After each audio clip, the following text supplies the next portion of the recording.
Bonjour tout le monde.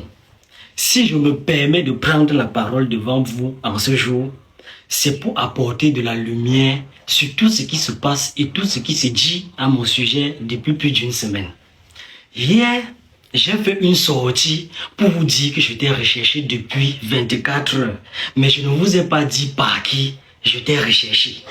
Et bien avant ça, j'ai été victime et je suis victime d'acharnement venant d'un grand frère que j'ai toujours respecté pour son travail. Nous nous souvenons de son bref passage à Vision 4. Et j'ajoute même qu'il est celui qui m'a fait découvrir Vision 4 comme certains d'entre vous. Beaucoup l'ont taxé de journaliste de quartier, sinon moi je voyais ça comme une innovation dans la communication. Voici exactement ce qu'on veut faire à Yaoundé avec 13 milliards de francs CFA. Boucher quelques trous, c'est-à-dire mettre un peu de béton pour damer avec la terre. Et résultat des courses, on trouve des bosses dans toutes les rues, au moins de mouvements d'accélération, on dirait des dos d'âne improvisés.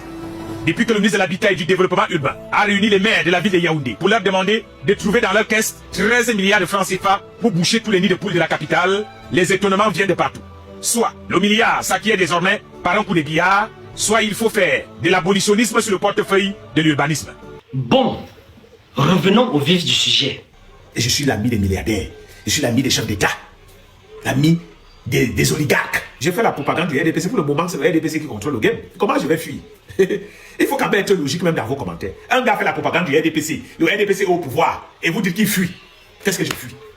Je ferme rapidement la parenthèse. Ce qui voudrait donc dire que je n'ai pas le droit de faire la propagande du FSNC, mais lui seul a le droit de faire la propagande du RDPC. Tous les créateurs de contenu qui vivent grâce à la tolérance administrative de Paul Biya et qui n'ont pas voulu assumer Paul Biya en public, vous allez payer la taxe. Ne vous inquiétez pas. On va voter les nouveaux députés. Ne vous inquiétez pas. Nous, là, on va mettre la pression pour ça. Vous passez le temps à nous dire que quand le régime ne sera pas là, on va souffler, on va s'exiler. Non. Avant de nous exiler, on va d'abord vous faire leader, comme vous nous disiez qu'on va leader. Je profite ainsi de l'occasion pour vous annoncer que jusqu'ici, je n'ai reçu aucune convocation de qui que ce soit. Et j'ai été surpris, comme nombreux d'entre vous, de la sortie de ce grand frère qui affirme, je précise bien qui affirme, que je serai capturé et non interpellé. Monsieur, c'est docteur, c'est qui ou c'est qui? Bienvenue dans l'arène politique, où tous les coups sont permis. Tu as déclaré deux choses. Tu vas aller expliquer au CEL comment tu as vu la gendarmerie et la police tuer l'enseignante à Garoua. Tu vas aller expliquer comment tu incites les Camerounais à aller faire le combat. Ce que j'aimerais savoir, grand frère, est-ce que tu travailles au CED? Est-ce que tu travailles à la DGRE? Mais d'où te vient donc l'information que je serai capturé? Pourtant, moi-même qui suis concerné, je n'ai reçu aucune notification.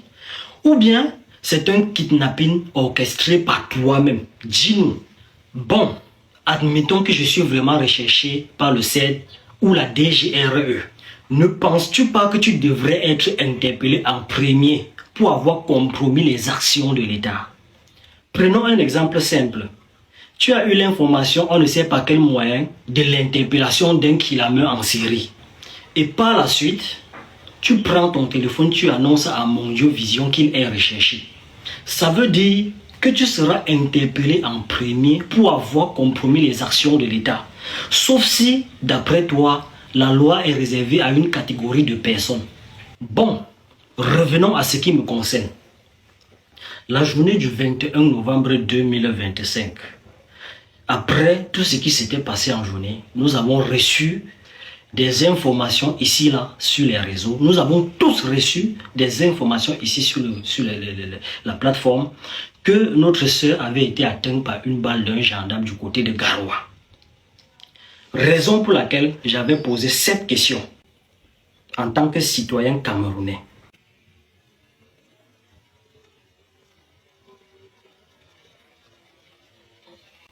Bien après l'interview de son papa qui avait affirmé que la balle ne venait pas d'un gendarme mais d'une autre personne, j'avais fait cette publication pour démentir. Bon, voilà donc que le gars m'accuse d'être celui qui envoie les jeunes dehors et qu'on devrait m'arrêter pour insurrection. Mais il oublie qu'à la base, bien avant, j'avais fait cette sortie. Je vous ai demandé ici de ne pas sortir. Mais comme vous êtes trop têtu, Vous m'avez répondu que oh, tu es qui pour nous demander de ne pas sortir et d'aller réclamer ce qui nous revient de droit. Bon, sortez.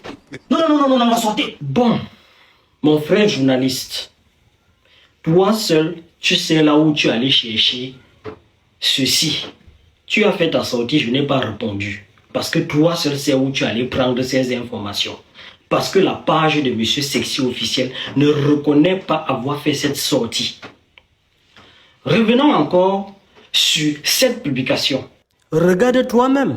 Tu dis que tu vas me traquer, tu vas me faire du sale et j'irai rejoindre mes ancêtres. N'est-ce pas, hein? En conclusion, arrêtons de fabriquer les preuves pour mettre sur le dos de qui que ce soit.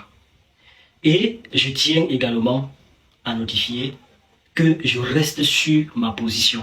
Je suis avec l'opposant Issa Thirouma Bakary jusqu'à la fin. Qu'il gagne ou bien qu'il perde. Merci, portez-vous bien.